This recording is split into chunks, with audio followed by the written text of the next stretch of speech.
In today's video, I'm going to teach you how to repeat tasks in Microsoft Planner. If you regularly manage recurring work like weekly check-ins, monthly reviews, or daily follow-ups, using the repeat feature in Microsoft Planner can save you time and help you stay organized.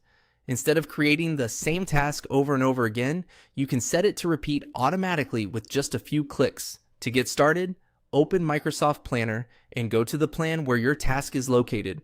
From the board view, select the task you want to make recurring. This will open the task details panel, where you can review and update the task settings. Make sure you've chosen the correct task before moving on, especially if you're working in a busy plan with many similar items. Once the task is open, look for the repeat option in the task details. Click on Repeat to open the recurring settings. This is where Microsoft Planner lets you define how often the task should reappear. It's a simple setting, but it can make a big difference in keeping repeat work consistent and easy to track. After opening the repeat menu, choose the schedule that best fits your workflow. You'll be able to select from daily, weekdays, weekly, monthly, and yearly. Each option is useful for different types of tasks.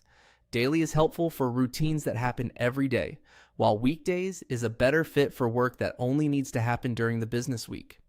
Weekly works well for recurring team responsibilities, monthly is great for reports or audits, and yearly is ideal for annual planning or renewals.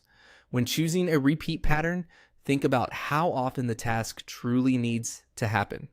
Picking the right schedule can help prevent clutter while still making sure nothing important gets missed. It's also a good idea to review the rest of the task details, such as the title, due date, and any notes, so the recurring task is as useful as possible each time it appears. And that's all it takes to repeat tasks in Microsoft Planner. Once you've selected the task, clicked repeat, and chosen the recurrence pattern that fits your needs, you'll have a more efficient system for managing ongoing work. This is a great feature for reducing manual setup and creating a smoother planning process. Thanks for watching, and I'll see you in the next video.